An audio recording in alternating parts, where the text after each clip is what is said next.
Chapter 2. The court opened for business in. Bob Tidey glanced at his watch. 15 minutes. Lots of time for a smoke. He got out of the lift on the second floor of the Criminal Courts of Justice building, walked through the cafeteria and out into the smoking garden. There were 4 or 5 others stealing a last few puffs. Bob Tidey preferred the old Four Courts building, where smokers had to go out into the yard to enjoy their vice. The new building was an uninhibited display of affluence, but there was something indecent about splashing out so generously to facilitate a bad habit. The smoking garden had several tastefully designed wooden benches where you could sit and have a puff and a coffee. It was decorated with plants and saplings, and a lot of thought had gone into the design of the receptacles for stubbing out your cigarette. Despite all this, the area already seemed a little frayed around the edges.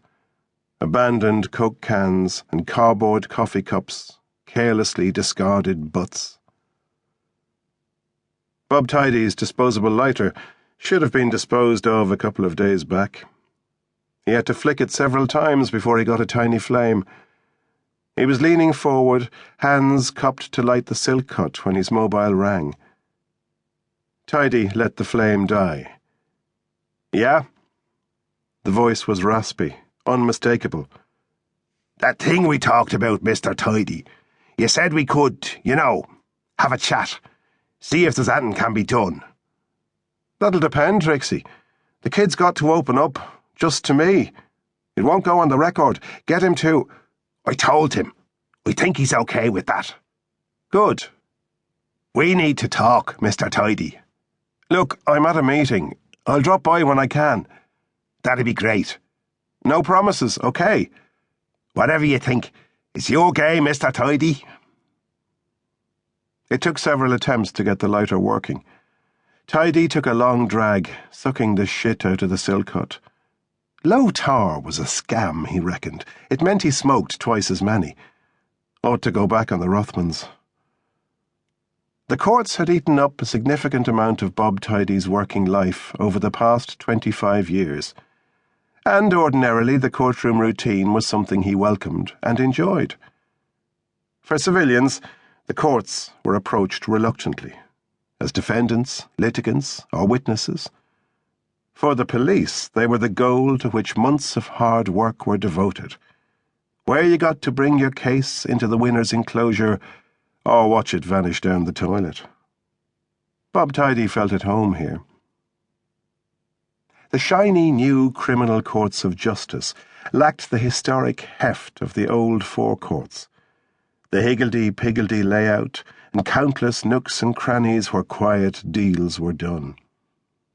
Instead, it offered light and space, technology and comfort, all the bells and whistles that the legal community of a proud and prosperous little nation could desire. The building was conceived in the exuberant period when money was plentiful. There was so much of the stuff that the right kind of people earned big bonuses, sitting around all day, just thinking up new things to spend it on. The tables of the golden circles groaned with the weight of the feast.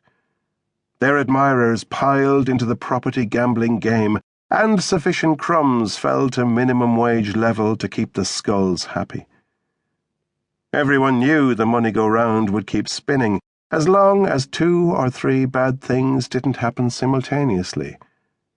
Then 4 or 5 bad things happened at once.